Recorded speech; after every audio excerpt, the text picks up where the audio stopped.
What is up, fellow sickos? I'm Dan Valley coming at you with the one, the only, the certified fantabulous Mr. Grant Hughes. We are approaching the end. This is our penultimate offseason look ahead. We are on to the New Orleans can't help themselves team of just doing things that feel self-destructive or pointless. Man, Grant, we have so much to get to with this team. So first and foremost, how the heck are you? I'm feeling real glad I don't know why, left the Pelicans for now, because there's quite a bit more to talk about post-draft that we should get into. So this team is sending, I guess not mixed messages, but I'll say curious messages. I don't know what they're doing, and that was kind of true beforehand, and I feel worse about it because it doesn't seem like they know what they're doing or understand where they are in the West. They already traded C.J. McCollum and Kelly Olynyk to get back Saddiq Bey and Jordan Poole. So they just have this. Have you noticed they have like this weird trend of we're going to get a little bit cheaper in the interim while adding on long-term money? That they just feel like they constantly make those types of trades. It's a strategy, Dan. It's a bit of a zag. Before we go any deeper, I know we hated what they did on draft night. What did you think just of the McCollum Poole trade? What did it signal to you? If Jordan Poole was on an expiring contract, I would get it more because there's just more shake and wiggle and more passing than maybe, at least compared to last season, than C.J. McCollum. And with DeJounte Murray out, that would make a lot of sense. But, like, he has the extra year on his deal, and over the past, 4 seasons, he's had 2 good ones. Yeah. And so it just felt like a very weird move. Where did you end up on that? The reason I asked is because I hate it more after the draft stuff that we really didn't like, because it feels like, oh, you're just kind of throwing away years and dollars. So I think there's a good argument that Poole will just be a better player than McCollum this coming season. Given their ages, given maybe there will be more talent around Poole than he had in Washington. I feel like that's just by default. Well. Will the Pelicans be healthy enough? If they're healthy, Yeah. Giant asterisk at the top of the screen if healthy for everything we say. But that was that didn't really bother me. It's like, well, okay. I first liked it more for Washington, obviously, just because you're cutting that year off of salary and then you move on from Poole, who has all of my general unseriousness questions. But for the Pelicans, I thought it was okay. It was like a decent gamble. Maybe Poole has another level to get to. He's younger, he's a more dynamic 3-point shooter, all that stuff made it okay. But then as it became clear that was part of a larger set of transactions that are sort of signaling what this team thinks it is and what it thinks about timelines and patience and just general, being careful. I was trying to think of a better phrase for that, discretion. It now feels like, oh, that's, you guys are just kind of making mistakes left and right. What you think about yourself is not what you should be thinking about yourself. And look, this isn't a shot at Derek Queen, who I have questions because I've seen him basically he's a cross between Greg Monroe and Nikola Jokic, and that's just I don't know. You talk about weird range of outcomes. Yeah. If you believe in the jump shot, that he can space the floor, the passing is insane. It's very interesting player. But the Jordan Poole acquisition becomes a little bit more curious when you have Jeremiah Fears, right? Mm-hmm. Because DeJounte Murray is going to come back. Additionally, the move that I think is inexplicable, unforgivable, however you want to frame it, is giving up, number 23 and an unprotected first, which will end up being more favorable of New Orleans or Milwaukee next summer. You cannot, even if you think the Bucks are going to be good because Giannis is still there, as the New Orleans Pelicans, who have watched Zion Williamson season in and season out miss a whole bunch of time, even you might just send out the number 7 pick. You might send out the number 1 pick. Right. This is just, sorry. And you did it to get that type of upside on a pick to get the number 10 pick. Yeah. It just doesn't make any type of sense. Derek Queen needs to basically become a superstar. If they had reached for Queen at 7 instead of Fears because you got Poole in the bag already, that would be risky, but do that. Do that instead, right? And keep your 26 that is just if I was trying to think of okay, so is there a way to spin like, well, now we can't tank as a positive? Like, I guess as a fan base, like maybe you're like, okay, they're going for it. But it reminds me of like my freshman year of college. I hate math. And I signed up for a math class that was at 8 a.m. And I was like, well, now I'm going to have to go because I don't know, like that was my logic at the time. I don't know. And saying it out loud is like, that doesn't, because I'm going to skip it if it's otherwise like, I'm going to have to get up. I'm going to have to go. It won't be an option. Now it's like, well, we can't tank. We gave up this pick. We're going to have to play. Like, it's just like, you've just removed the safety net and like, you've fallen off the trapeze like several times in the recent years. And I just like, don't understand what the logic could possibly be on that. You could, if he's your guy, take him at 7. Like, I just don't, like, what are we doing? Maybe it works out, but, like, we can reasonably assume that maybe the Bucks will be, like, late teens, early 20s. What is the pathway in the West for the like, Zion has to remain healthy, and then, like, presumably, though, aren't you playing a bunch of Derek Queen and Jeremiah, like, these rookies that will be on developmental curves? That is still such a wild transaction. And to be fair, the offseason isn't done, but I know you said you hate math. We're going to go through some cap vitals for them entering the offseason now. Did you want to take us through them?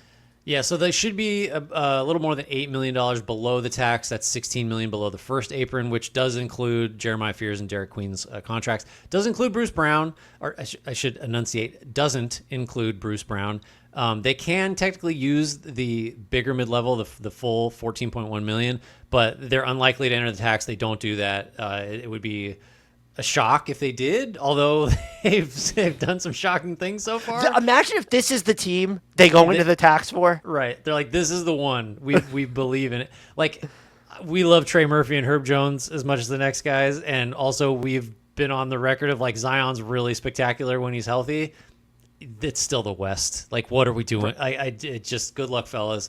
They can trade up to 3 firsts after the Queen deal. So that's 28, 30, and 32. And I just have one word of advice. Yeah. Don't give up any of those picks. I mean, like, Joe Dumars is in charge now. Troy Weaver is making some decisions. If you were concerned at those names being put in charge, like initially, what are you thinking now that these transactions have taken place? Like, are you like, it's unbelievable how much more terrified I would be. Just like, this is a worst case outcome. It's happening already. I just don't understand. So let's throw away the trade that like, or the unprotected nature of the pick. How do you, as the Pelicans, when you've seen the downside of your best player in Zion Williamson and his health, you just don't have a first-round pick next year? Yeah, that's how do you let that? That's insane to me. Do you think they went to Atlanta and said, like, we'd like to top 4, top 5 lottery protect this pick, and Atlanta's like, no, unprotected or no deal? Like, first of all, the fact that Ansi Saleh wasn't hired, and I apologize if I butchered the pronunciation last name, that he just wasn't hired immediately as the lead basketball executive in Atlanta. Remember, there was the reporting that they're looking for someone over him, and they're still looking for someone over him. This dude is clearly a genius, and he deserves another raise and promotion immediately. Yeah, put him in charge of, like, the state of Georgia or something. I'm sorry, clearly he's got it figured out. This isn't even a trade that the Kings would have made. I don't even think the Bulls would have made it. Like, do you know how bad that is? I mean, I don't know. Maybe they were like, hey, Orlando traded 2 unprotected future firsts. Like, what's 1? And we're going to get our guy. We're going to move 10 spots. I don't know what the precedent is for this one. We should have looked around to see, like, what's the most someone's given up to move up 10 spots? Well, it's probably like the Fultz Tatum deal, right? Because that was 2 spots? That was like 2 spots. Well, so you're looking at the specific jump. Okay. Yeah, or just like a big jump, like, but also like to move up to 13. It's not like you're moving up to 2 because it's a 2-player draft. We got to get 2 like that. I would be less shocked if there had been a trade involving an unprotected first to move up to like 3. From I don't know, 15 or 16, like if the Thunder, or that's a bad example because their unprotected firsts are worthless to other teams, but like the Pelicans specifically, I don't know. I mean, we're just circling around. Like I'm struggling to explain this. The other question I had is, I'm assuming they were just sure that he wasn't going to drop any lower. Like, you couldn't have gotten number 15 from because were the Hawks or the Spurs going to take? And I'm assuming, I mean, I guess negotiating with Sam Presti would probably be worse. Do we want the Pelicans doing that? But I'm just curious as to which team was going to take Derek Queen, because I don't know that maybe Atlanta was going to, and this offer just rolled in. I don't know, like, this is too good for us to pass up. It's like, couldn't you have just aimed a little bit lower rather than trying to move up 10 spots and maybe not giving up an unprotected 2026 first round pick? Again, it would have been dumb, but take him at 7, and you still have your 26 first. And maybe you get Fears at 13. I don't know. Maybe or not. It wouldn't have had 13, but maybe you make another trade at somehow where you end up with Fears. And honestly, I don't with Poole on board, you'd have been fine without Fears. Where did Yakuchionis go? Didn't he pick 20th or something? You move up a couple spots and get him if you need a guard. I don't know. The Brooklyn Nets kept all 5 of their picks. You couldn't have gotten one of those picks and just taking a massive swing and rather than giving up the unprotected 26. Yeah, that's tough. Let's talk some extensions before we get into needs and what the rest of the offseason might look like. I think this guy's the most important one. Herb Jones is extension eligible. He can sign for up to 3 years and $67.8 million. That would kick in during 27-28. His age 29 season, and then run through 2029, 2030. He could just wait for a longer deal next summer, where he would be eligible for 4 years, and I think it'd be about $93.4 million.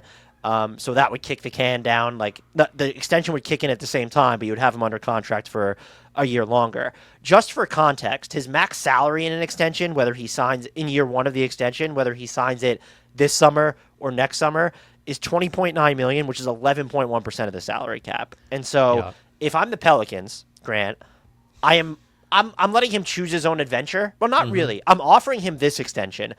If I'm Herb Jones, am I taking it?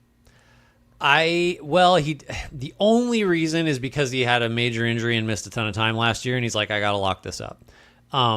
But if I'm him, I'm like, this isn't enough for me. Neither of these are. Maybe things change if he has a bad year and he gets the same offer at the end of next season. But even then, it's I'm a starting wing that has shown some offense, and I'm one of the best defensive players in the league. Yep. This isn't enough, and that's just, I don't know how you can't change that. Now it becomes a question for the Pelicans of, let's say they keep him, and then you can offer 4 and 93 the following summer.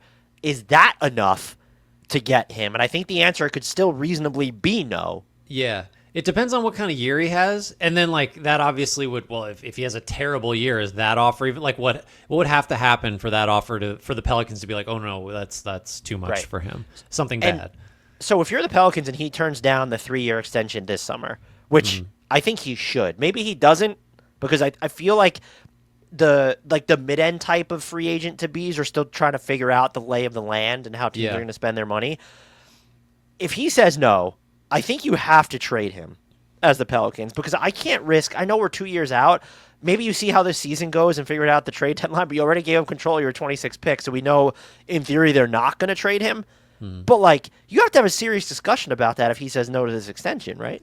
Well, it's a little bit like the Kobe White, Ayo Dosunmu situation we've been talking about with the Bulls forever. We're those were great deals that they signed those guys to. Oh, they're too small to extend, so we have to talk about trading those guys. Same exact situation here. I think White's a really good player, just very different. But Herb is in that same level of good job. You sign him to a really cheap deal, and now you might be forced to move him or lose him for nothing. We got to figure that one out in the CBA. Well, because it almost looks better. So let's use Ayo as an example. So if your salary in an extension is going to check in under the league average for that year, you can just extend for 140% of the average annual salary, the league average salary. So for Ayo, he might be worth more, but coming off the salary he's making now, which is under 8, I think he can sign for close to 4 years and $90 million. If that was the deal Herb Jones was on too, that just seems like a far bigger jump than when you're I'm already in the mid-teens, right. So I don't have so yes, this extension is worth more, but it doesn't seem per year, but it doesn't seem as big of a jump because it almost would have behooved the Pelicans if he was even cheaper, even though it would have been less money, because the optics of wow, look at how much extra money this is. Right. Yeah, that's a good point. I predict he won't sign the extension. What about you?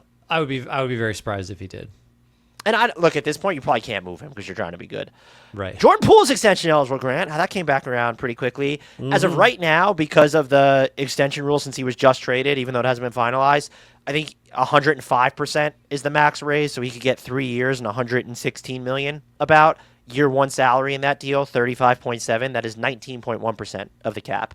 If he waits 6 months, he could actually sign for 3 years and 154 plus million. That year one salary is 47.7 million. That's 25.4% of the cap. Either deal would kick in during 2027, 2028 when he's only age 28. I'm only including this because one, we need stuff to talk about, but two, I don't know what the Pelicans are like. Did they acquire him with the intention of I don't think he would get the 3 years and $150 million number if he would. I'd be shocked if they do that. Again, I have questions. No way. I think even the 3/115. I'm not offering him an extension. I'll just like blow the lid off now this year. If he has a great season this year, then we can talk about it.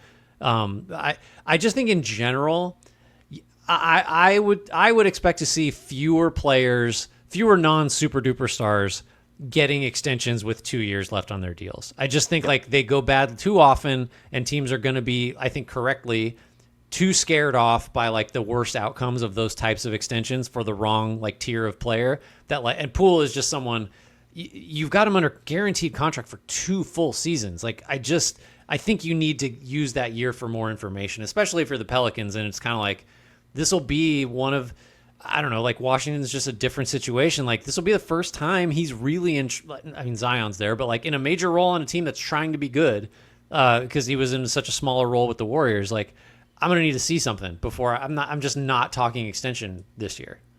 It would have to be like an episode where he's like, yeah, like give me 3 years and 60. And then it's like, well, like that. Yeah, It would have to be something like that.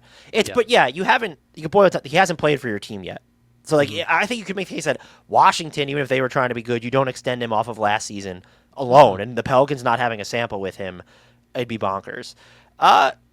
There's no other like super notable extension candidates we need to talk about. So let's get into biggest needs questions. Where do you want to take this with it? Because look, you said it's good that we waited. This entire structure for us and commentary would have looked and sounded completely different had the draft night trade specifically never happened. Where do you want to go with this?